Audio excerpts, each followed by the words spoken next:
जोहार, देख रहे हैं आप द भारत मित्र। ईचागढ़ के तरुण महतो की पिटाई मामले को लेकर देखिए खूब बवाल मचा था।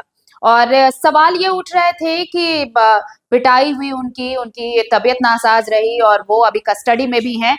लेकिन जयराम महतो जो जेएलकेएम के सुप्रीमो हैं, डुमरी विधायक जयराम महतो, उनका अब कोई स्टेटमेंट नहीं आया, वो मुलाकात करने नहीं पहुंचे। तो दरअसल जयराम महतो उस वक्त काफी बीमार थे, हैदराबाद में वो इलाज करा रहे थे, इसलिए तरुण महतो मामले में वो अपना स्टेटमेंट उस वक्त नहीं दे पाए थे, तरुण महतो से मुलाकात नहीं हो पाई थी। लेकिन फिर संसद का शीतकालीन सत्र हुआ तो सत्र में हिस्सा लेने के लिए वो आए और उसके बाद वो ईचागढ़ भी गए जहां पर तरुण महतो से मुलाकात होनी थी। लेकिन चूंकि छुट्टी का दिन था और कल उन्होंने तरुण महतो से मुलाकात की कोशिश की, लेकिन चूंकि समय निकल चुका था तो उस वक्त मुलाकात नहीं हो पाई कुछ तकनीकी कारणों की वजह से।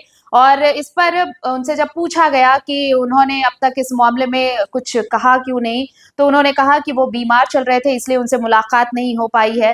फिर जब उनसे ये पूछा गया कि क्या सदन में ये मुद्दा उठेगा, तो उन्होंने कहा कि देखिए, उन्होंने ह्यूमन राइट से लेकर बहुत जगहों तक इस बात को पहुंचाया है और कोशिश है कि उन्हें न्याय मिले।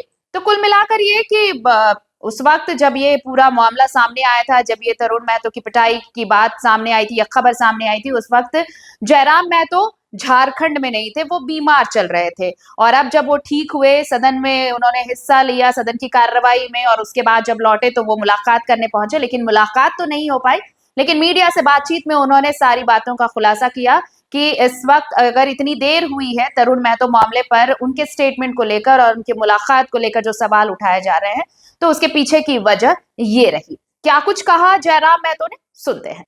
जी, विधानसभा का सत्र कल ही खत्म हुआ और जिस समय उनके साथ घटना घटी हम हैदराबाद में थे, तो हम मिलने नहीं आ पाए थे। तो हमने कहा था कि जैसे ही विधानसभा का सत्र समाप्त होगा हम मिलने के लिए पहुंचेंगे और उनका हाल समाचार जानने का प्रयास करेंगे। लेकिन चूँकि वो कोर्ट की कस्टडी में अतः मिलना संभव नहीं हो पाया और जितने भी पुलिस के कर्मी थे उनका कहना था, सर आप काफ़ी प्रसिद्ध व्यक्ति हैं, अगर आप माने मिलेंगे तो ये सारी चीज़ें सुर्खियों के माध्यम से, मीडिया के माध्यम से चलेंगे तो फिर हमारी ड्यूटी पर, हमारी नौकरियों पर संकट आ सकता है। नहीं, हमारी वजह से किसी की नौकरी पर संकट ना आए, हम लोग मिलने का कल भी मिल सकते हैं। तो फिलहाल मुलाकात नहीं हो पाई क्योंकि 4 बजे के बाद कोर्ट का जो कार्रवाई है वो बंद हो जाता है, तो हम लोग आवेदन दिए थे तो मिलने को लेकर। तो संभव है कि आज आदेश नहीं मिल पाया, उनसे भेंट कैसे हुई, इसलिए हम लोग भी चाहते हैं कि सब अपने गांव देहात के लोग यहाँ रहते हैं, पदाधिकारी वगैरह भी अपने लोग हैं, हम नहीं चाहते हैं कि हमारी वजह से उनका ड्यूटी में बाधा उत्पन्न हो। सर, ये बड़ा मामला था, क्या विधानसभा में क्वेश्चन उठा? देखिए, इस मामले को लेकर हम लोग ह्यूमन राइट्स से लेकर हर चीज़ों तक इसको लिखे हैं और हम उम्मीद करते हैं कि इस मामले की निष्पक्ष जांच होगी और जो भी दोषी पदाधिकारी आएंगे उन पर कार्रवाई होगी। आगे क्या करेंगे सर? देखिए, आगे पहले हम लोग रिपोर्ट में इसको गंभीरतापूर्वक संज्ञान में लिया है और लगातार जिले के तमाम वरीय पुलिस अधिकारियों को तलब कर रही है। हम आशा है, उम्मीद है कि कोर्ट जब वो संज्ञान ले लिया है तो इस पर निष्पक्ष कार्रवाई होगी और न्याय मिलेगा।